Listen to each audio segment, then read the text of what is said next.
আজি ইফতাৰীৰ কাৰণে সময় পালোঁ। আজি স্পেচিয়েল চিকেন কাবাব দেই। বুট দাইল দিছোঁ, বুট দাইল দি পেলাই বনাম। আদা নহৰু চব ৰেডি কৰি ল'লোঁ। এইফালে কাবলি চানাখিনিও ৰেডি কৰিলোঁ।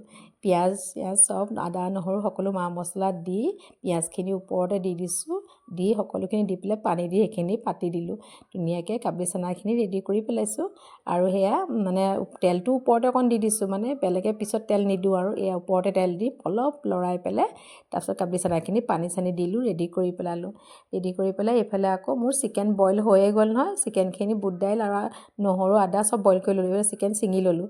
তাৰপিছতে আকৌ কি কৰিলোঁ, এই চব মা মছলা চব দি লৈছোঁ। আদা মানে জিৰা আৰু মিট মছলা সকলোখিনি লৈ পেলাই ফল মূলো ৰেডি কৰিছোঁ। কোনটো কৰিম কোনটো নকৰিম লাগিছে। আটাখিনিও এয়া মাৰি ল'লোঁ। আটা মাৰি ধুনীয়াকৈ আটাখিনি একদম মানে গৰম পানী দি তাৰপিছত অকণমান ঘি দি পেলাই ৰুটিকেইটা সেকিছোঁ। ৰুটিও ৰেডি হৈ গ'ল এয়া। তাৰপিছতে মোৰ চিকেন কাবাবখিনি ৰেডি কৰিলোঁ। কৰি পেলাই এয়া চিকেন কাবাবখিনি মই ভাজিবলৈ লৈছোঁ। অলপ মুঠিয়াই পেলাই সৰু সৰুকৈ অলপ গোল কৰি লৈছোঁ। তাৰপিছতে এয়া চিকেন কাবাব মই ভাজিবলৈ এয়া কেৰাহীত মানে তেল দি ৰঙাকৈ ধুনীয়াকৈ ভাজিছোঁ। চিকেন কাবাব বহুত দিনৰ মূৰত বনাইছোঁ আৰু আপোনালোকৰ চাগে ভাল লাগে খাই ন। মই বুট দাইল দিছোঁ দেই। বুট দাইলখিনি বইল কৰি ল'ব লাগিব আকৌ চিকেনৰ লগত।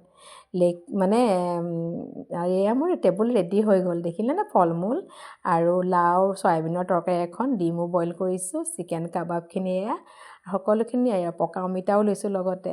ধুনীয়াকৈ গোটেইখিনি লৈ লৈছোঁ। কাবলি চানাও আছে। এয়া আজি ইফতাৰী ইমানেই। আজি সময় পালোঁ যে সেইটো কাৰণে অকণমান ভালকৈ কৰিলোঁ আজি।